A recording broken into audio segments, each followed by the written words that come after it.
Olá, estudantes da terceira série do ensino médio, tudo bem com vocês? Aqui é o professor Felipe e estou aqui para gravar mais uma videoaula de sociologia, tá? Estou gravando mais uma videoaula de sociologia para vocês. De olho na tela, tá? Vamos ver aqui sobre o que nós vamos falar hoje, tá? Quem tem medo de falar sobre o racismo? Vamos falar novamente aqui sobre o racismo, né? Esse fenômeno que nos incomoda, né, até hoje. Né? E nós vamos ver isso como se desenvolveu aqui no Brasil, né, e como que é necessário, né, a gente ser antirracista hoje em dia. Né? Nós vamos identificar aí, principalmente esses pontos, né, ao longo da videoaula. Né? Espero que vocês gostem. Vamos para o próximo slide. Vamos entender aqui do que a gente vai falar. Racismo.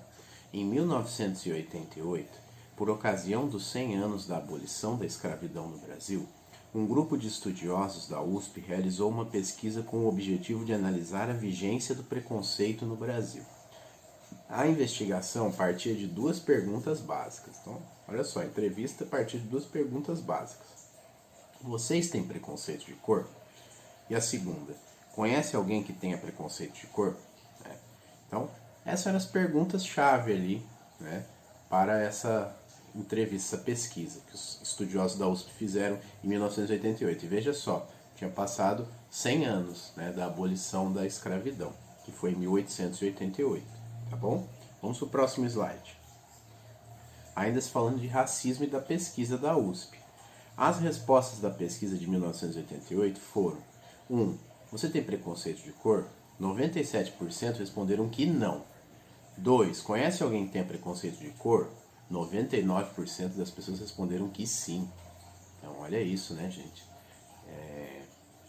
Apesar de uma grande maioria, né, prevalecer como dizer, né, na pesquisa que não tem preconceito de cor, né, uma maioria ainda maior, né, que essa afirma que conhece alguém que tem preconceito de cor, que são 99% aí dos entrevistados. Segundo a antropóloga Lilia Schwartz, todo brasileiro se sentia como uma ilha de democracia racial, cercada de racistas por todos os lados. Esse cenário reproduz o que vimos sobre as teorias raciais do século XIX, que imaginavam a humanidade como uma espécie de pirâmide social. No topo estariam os homens brancos e europeus.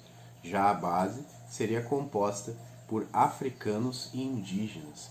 Então, olha só, né, a Lilia Schwartz ela diz aqui, né, pessoal, que o brasileiro, né, ele se sente ali imerso, né, como uma ilha ali na democracia racial, né, que é um conceito que foi criado, né, pelo sociólogo Gilberto Freire, né, que cunhou aí esse conceito, né, de democracia racial, que é muito questionado, né, e não é aceito hoje em dia, né, porque na verdade nós não vivemos uma democracia racial, né, há muita imposição e desigualdade, né, de um lado opressor, né, que é o lado branco, né, e de um lado oprimido, que são as minorias, né, os negros, mestiços, indígenas. Né, então, não há democracia racial no Brasil. Né, na verdade, nunca teve, né, porque o Brasil, a própria colonização brasileira foi construída em cima de violência. Não há democracia, há muita violência. Né? Então, a Lilia Schwartz fala que o brasileiro acha que está ali, né, numa ilha, né, isolado ali da sociedade, só ele não tem preconceito, ele tolera ali todas as, as, as intolerâncias, né, para com os negros, por exemplo, né, tolera o, as outras etnias, né, mas quando na verdade ele está envolvido numa sociedade muito racista, né, que ele também faz parte disso, direto ou indiretamente, né? E que é baseado nesse modelo aí piramidal, né, gente, de pirâmide, né, onde você coloca lá a raça branca, né, a etnia branca no topo e as outras etnias embaixo, né? Mostrando um claro modelo ali de evolução a ser seguido, onde o branco é um modelo a ser seguido, né? E isso está errado, né, pessoal? Não tem como a gente conceber, né, algo desse tipo, ainda mais em pleno século XXI, né? As pessoas têm capacidades e talentos e dons e tudo mais de maneira totalmente normal, né, pessoal? Cada um tem o que tem, né? As pessoas são todas iguais, né? Enquanto falando biologicamente, né, pessoal? A gente não pode fazer esse tipo de diferença, né? E tinha essa teoria, né, da pirâmide, né, social, na verdade racial, né? Pirâmide racial, né, com ali a raça branca no topo, né? E infelizmente muitas pessoas ainda pensam de maneira semelhante, né? O que não pode acontecer, né? Vamos para o próximo slide para a gente entender melhor isso. Agora nós vamos falar um pouquinho dos movimentos sociais. Nós sempre falamos aqui dos movimentos sociais, são muito importantes, né? Mas vamos dar uma relembrada, uma repassada aqui, né? Movimentos sociais são ações coletivas, grupos organizados, têm objetivos comuns de transformação social, mudar a realidade social, dispõem de um repertório de lutas, né? Sustentam-se ao longo do tempo, surgem a partir de respostas a reivindicações pela efetivação de direitos, mas ocasionalmente aparecem movimentos que defendem a retirada de direitos já garantidos. Como nenhum direito caiu do céu, toda transformação de problemas estruturais depende da mobilização e da luta de todos dentro de uma sociedade. Então, os movimentos sociais nada são mais do que uma parcela da sociedade, um grupo que tem algo em comum, né, e forma um movimento, né, um coletivo ali, várias pessoas, né, que brigam ali, lutam dentro da sociedade por um direito, né, que a manutenção dos nossos direitos, afinal nenhum direito cai do céu também, né, como a gente viu aqui, né, então a gente tem que brigar, lutar pelos nossos direitos, né, dentro da democracia, da sociedade, né, isso é muito saudável, inclusive, né, na formação da nossa cidadania. Então, o movimento social é isso, é um grupo, né? Tem o movimento feminista, tem o movimento negro, né? Movimento indígena, né? Tem o movimento LGBTQIA+, tem vários movimentos sociais aí na nossa sociedade brasileira, por exemplo, que estão em várias lutas aí, na política, né? na comunidade, né? Enfim, né? Em várias frentes, tá? Vamos para o próximo slide. Ainda falando de movimentos sociais, olha. As lutas dos movimentos sociais podem ser por redistribuição ou por reconhecimento, né? Lembra? Se não me engano, a gente já falou isso aqui no nosso canal. As lutas por redistribuição buscam corrigir injustiças econômicas e sociais, né? Corrigir injustiças, né? Redistribuição de terras, por exemplo, o movimento sem terra pede redistribuição de terras, né? Pessoas que têm grandes latifúndios, terras improdutivas, deem essas terras para o Estado, que ele redivida ali para quem precisa de terra. Por exemplo, as lutas por reconhecimento buscam corrigir ou eliminar injustiças culturais, como humilhações e a negação de direitos de grupos excluídos socialmente.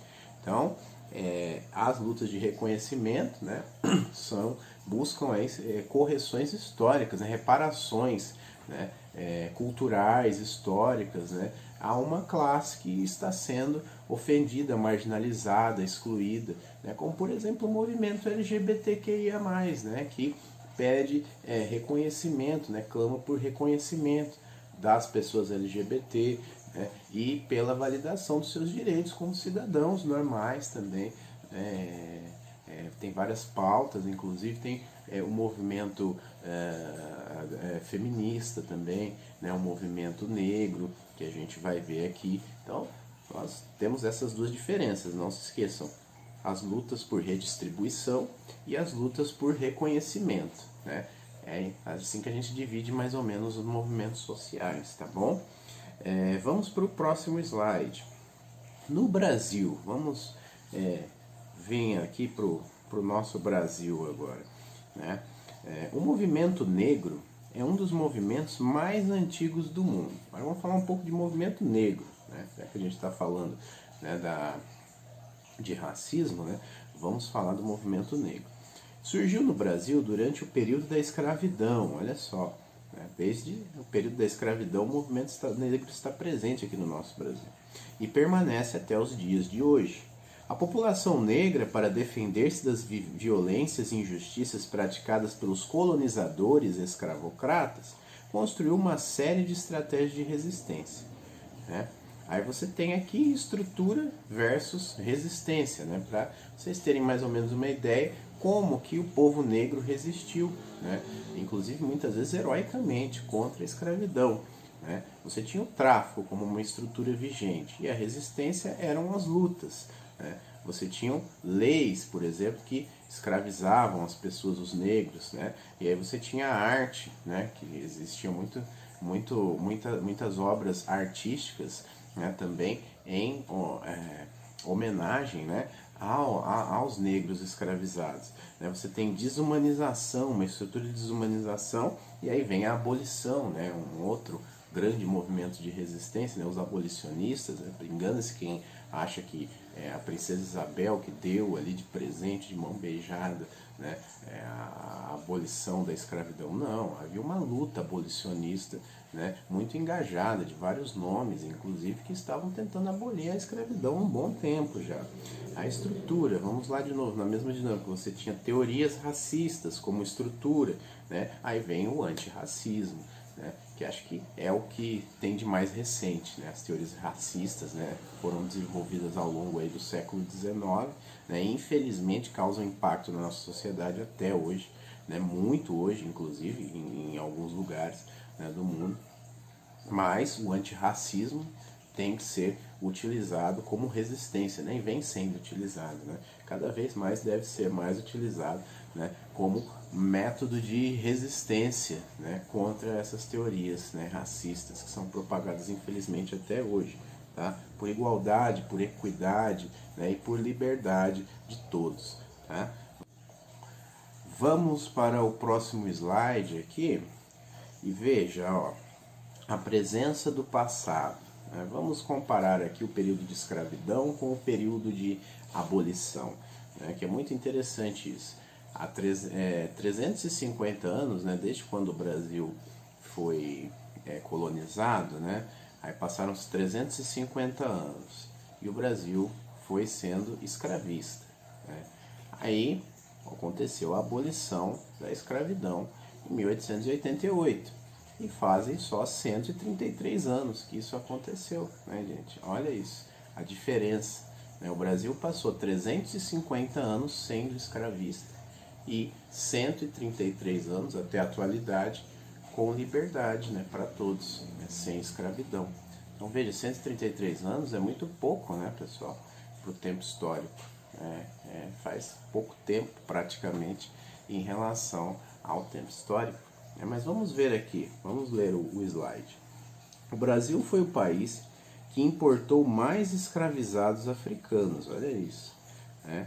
Entre os séculos XVI e XIX vieram mais de 4 milhões de pessoas escravizadas da África, o equivalente a mais de 1/3 de todo o comércio negreiro. Estou lendo na parte da escravidão, tá? O último país da América que aboliu a escravidão. Então, olha só.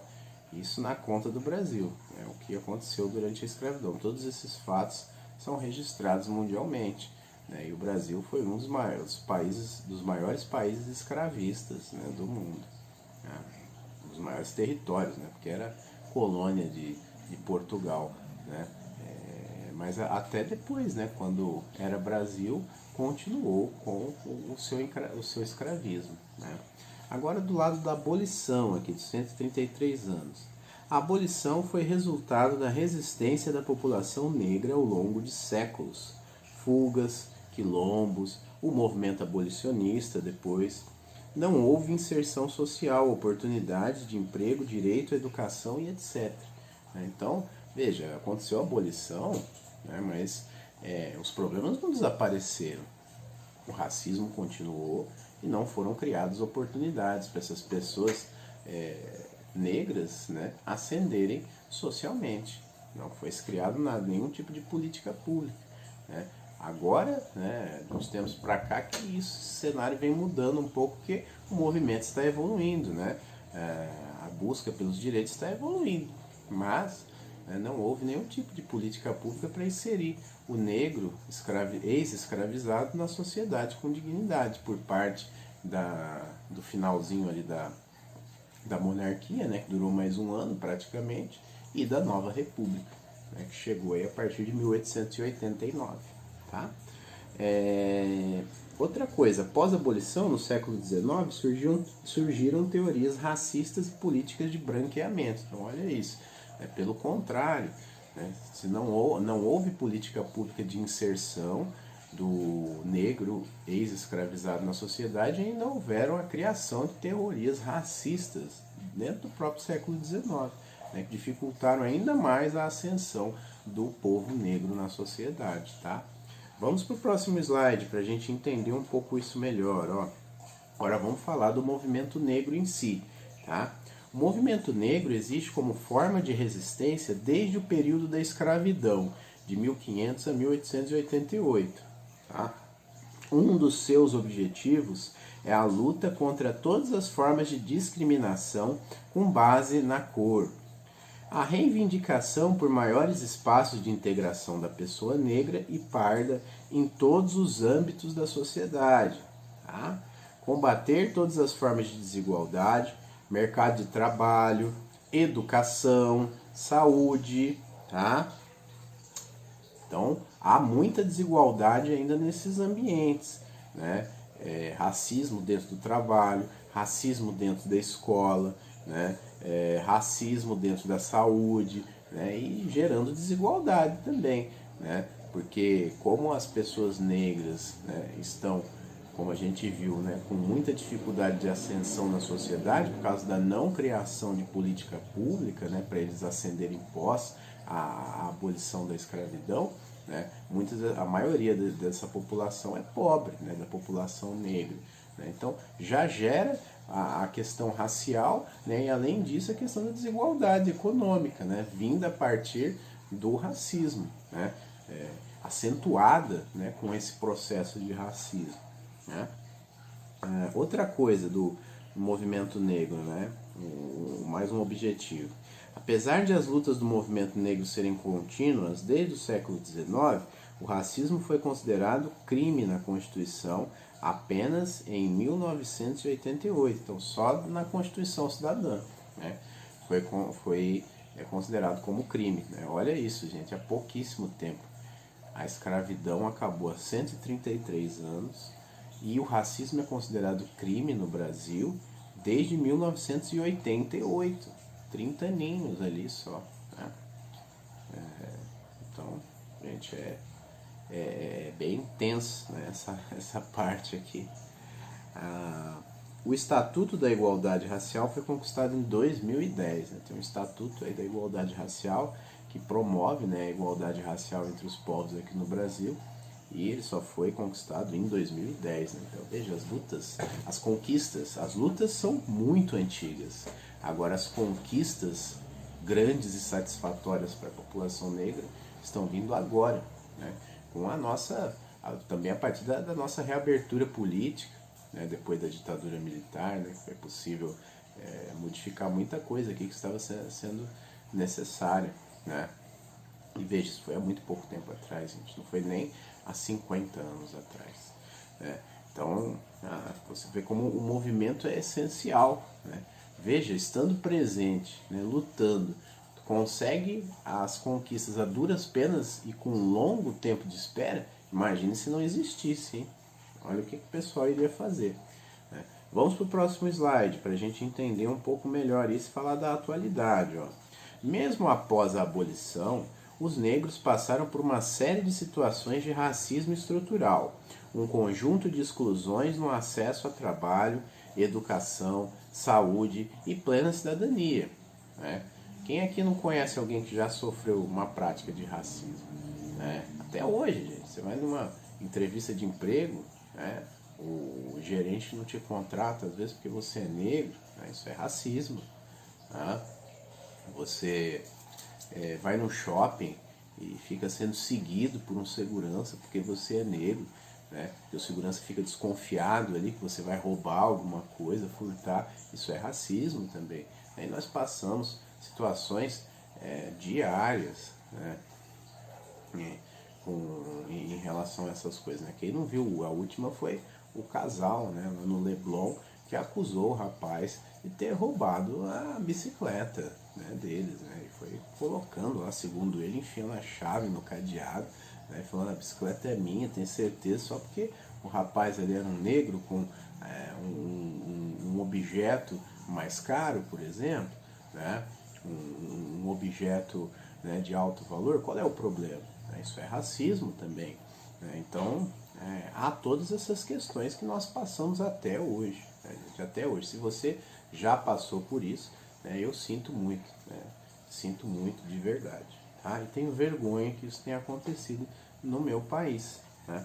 Infelizmente, a gente passa por isso, né? Com o passado que o Brasil tem, é natural que isso aconteça, infelizmente. Tá? Entre as reivindicações do movimento negro, hoje em dia estão, olha o que está rolando hoje em dia no movimento negro: a compensação por todos os anos de trabalho forçado e pela falta de inclusão social após esse período. Lembra que eu falei? Teve a escravidão, aboliu a escravidão, não se criou política pública para inserir o negro na sociedade. O que é política pública? Legislaturas, leis, né, pessoal? Para quem não sabe aí, leis, né? Os legisladores, né, que criam as leis, criam as políticas públicas, as leis, né, projetos, né, que vão ser votados e colocados em prática, né, para virar lei, né? E aí é atender, né, disponibilizar verba para atender o pessoal, a classe marginalizada, né, quem precisa, fazer um programa de empregabilidade, de geração de emprego, por exemplo, né, um programa de auxílio, assistência social, né, por exemplo. Isso tudo é política pública, né, que a gente vê aí que o pessoal faz.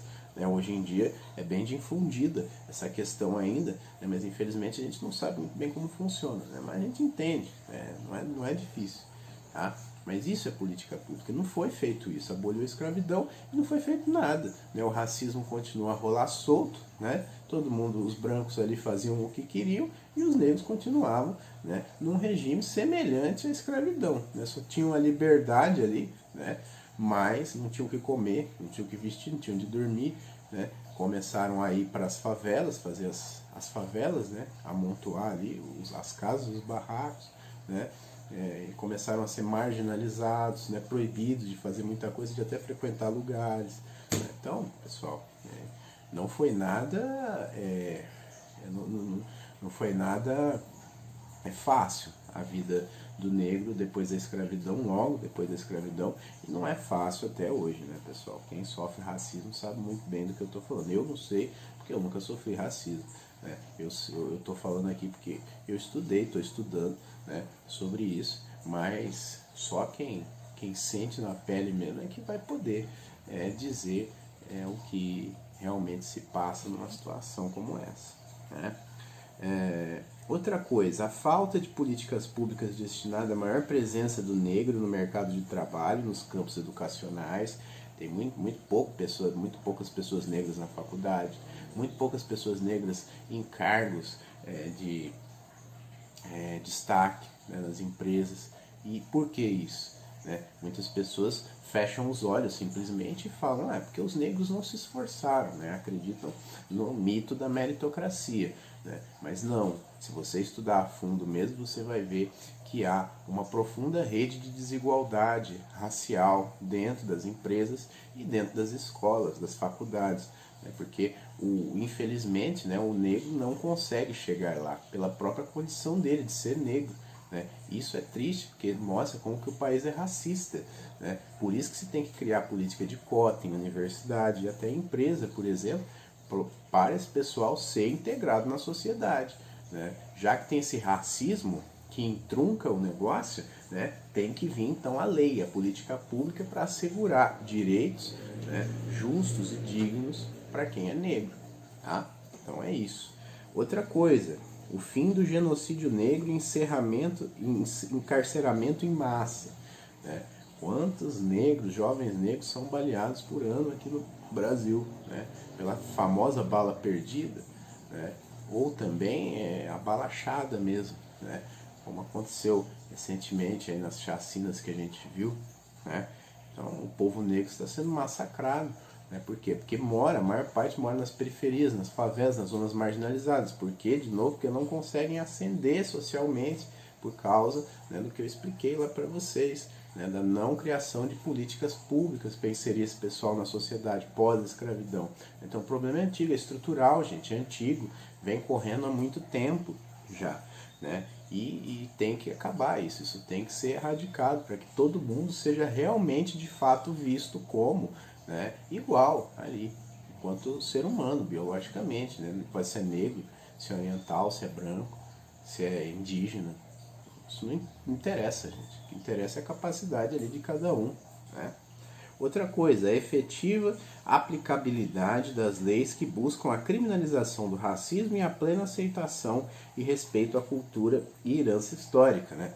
Crime de racismo é crime inafiançável, né? É um crime sério, é um crime que tem punição, mas também, né, não é tão simples assim, né? Existem uma série de ressalvas na lei, né, de coisas que acontecem nos julgamentos e a gente não acompanha muito, né? Então o movimento luta para que essa lei realmente, né, esse crime realmente seja penalizado de fato da maneira que é para ser, né? As coisas aconteçam, as punições aconteçam também de fato como tem que ser, né, para com quem comete esse crime, né? E a gente vê direto, né, na internet acontecendo essas coisas, infelizmente, né?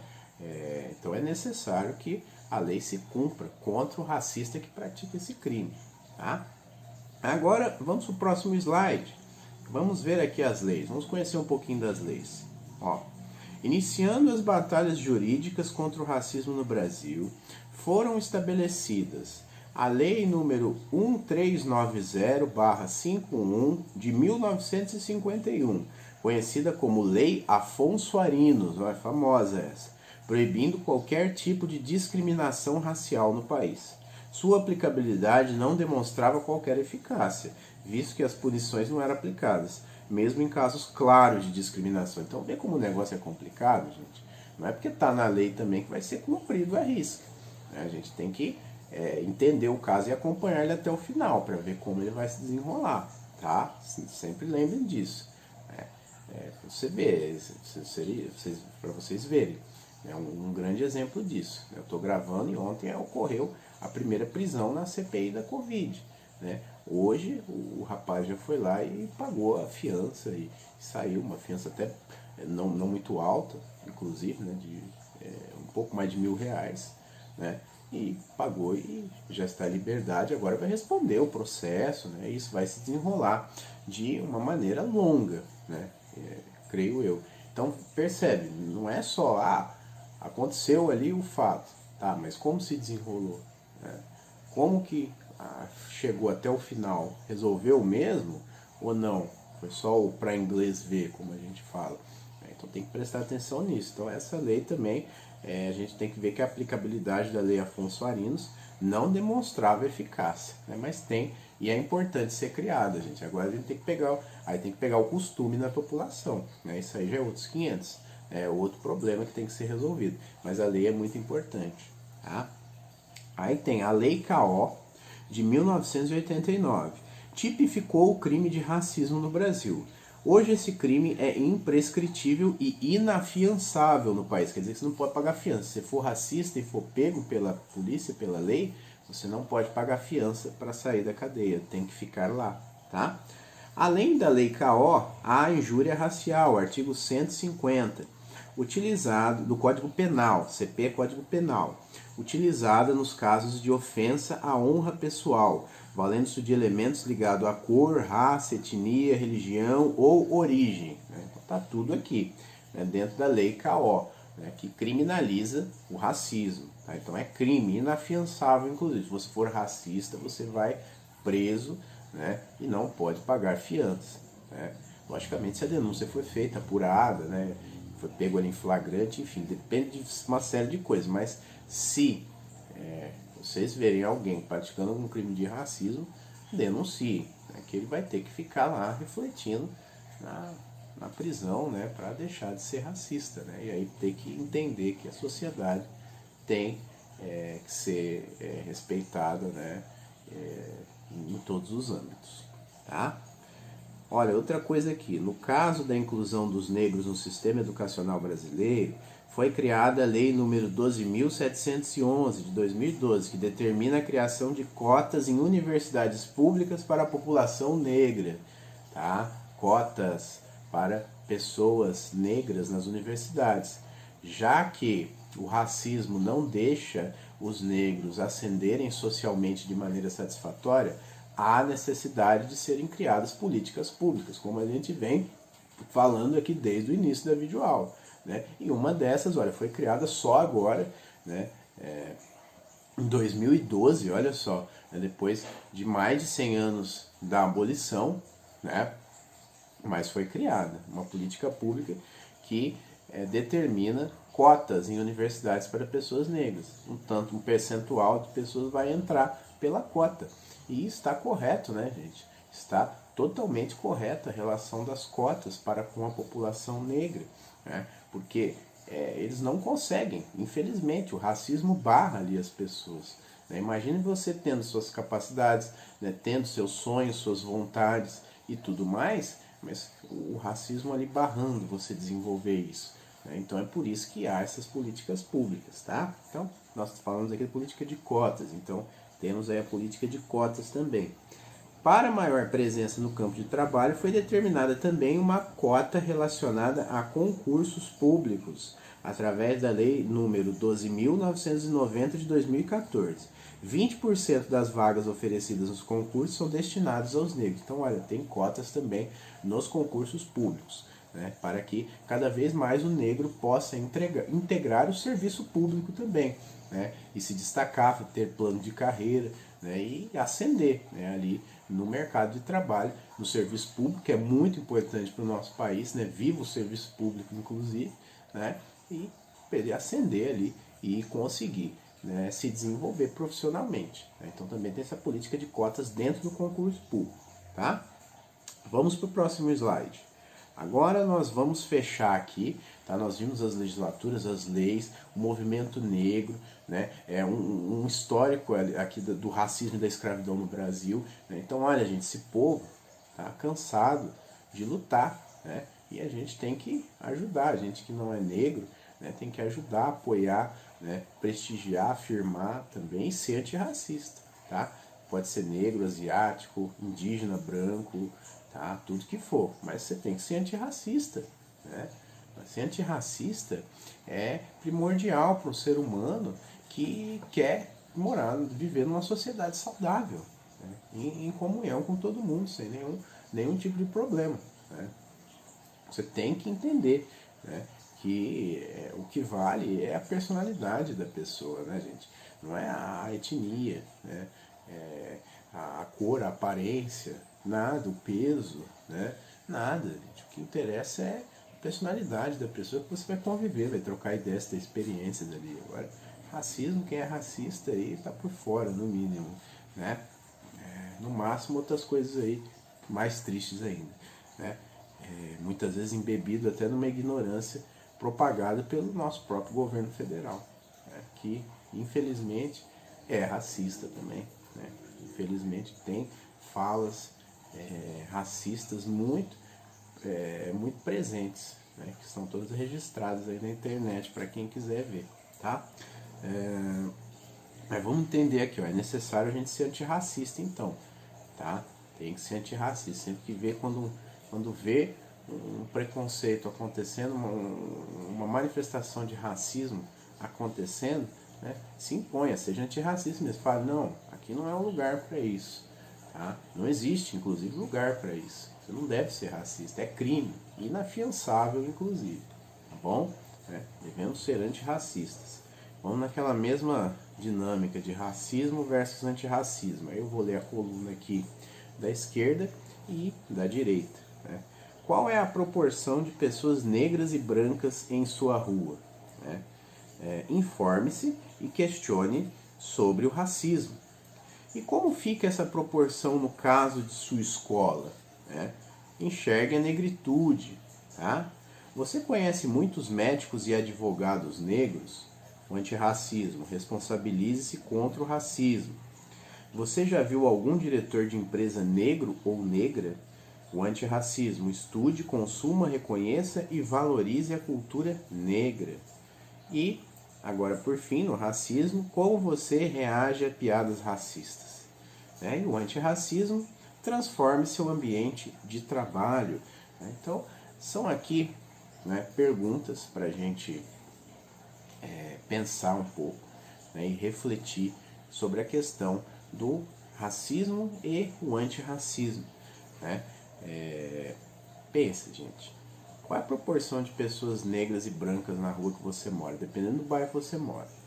Aí você vê se você mora num bairro mais elitizado ou num bairro mais da periferia. Aí você faz essa experiência. E como fica na escola, se você estuda numa escola pública, ou se você estuda numa escola particular. Na particular tem mais brancos ou mais negros? Na pública tem mais brancos ou mais negros? Sua escola é de periferia, tem mais brancos ou mais negros? Sua escola é do centro, tem mais brancos ou mais negros? Então a gente tem que pensar nessas coisas. Nada é por acaso, tá? Não estou falando nada de teoria da conspiração, não é isso não. Não tem nada a ver.